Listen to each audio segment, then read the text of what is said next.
সোজা আঙ্গুলে যদি ঘি না উঠে আমরা কিন্তু আঙ্গুল বাঁকা করতে বাধ্য হব। কিন্তু আমরা আজকে প্রশ্ন করতে চাই, এটিএম আজহারুল ইসলাম 6 মাস 10 দিন পরও কারাগারের অন্ধ প্রকোষ্ঠে বন্দী কেন? বাংলাদেশ জামাত ইসলামী অন্তর্বর্তীকালীন সরকারকে শান্তি শৃঙ্খলা রক্ষায়, আইন শৃঙ্খলা রক্ষায়, সংস্কারে, দুর্নীতি প্রতিরোধে, চাঁদাবাজি প্রতিরোধে সবচেয়ে বেশি সহযোগিতা করেছে। বাংলাদেশ জামাত ইসলামীর অ্যাসিস্ট্যান্ট সেক্রেটারি জেনারেলের প্রতি আপনারা কেন বৈষম্য করলেন? বাংলাদেশের 18 কোটি জনগণ তা জানতে চায়।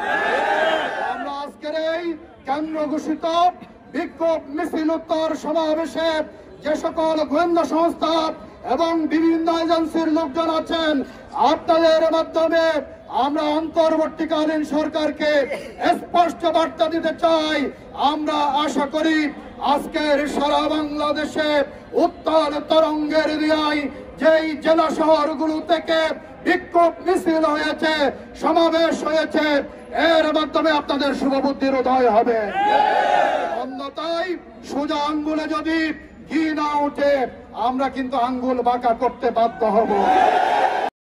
6 মাস 10 দিনে জামাত আপনাদেরকে সহযোগিতা করেছে, কোনো মিছিল করে নাই, কোনো দাবি নিয়ে আসে নাই।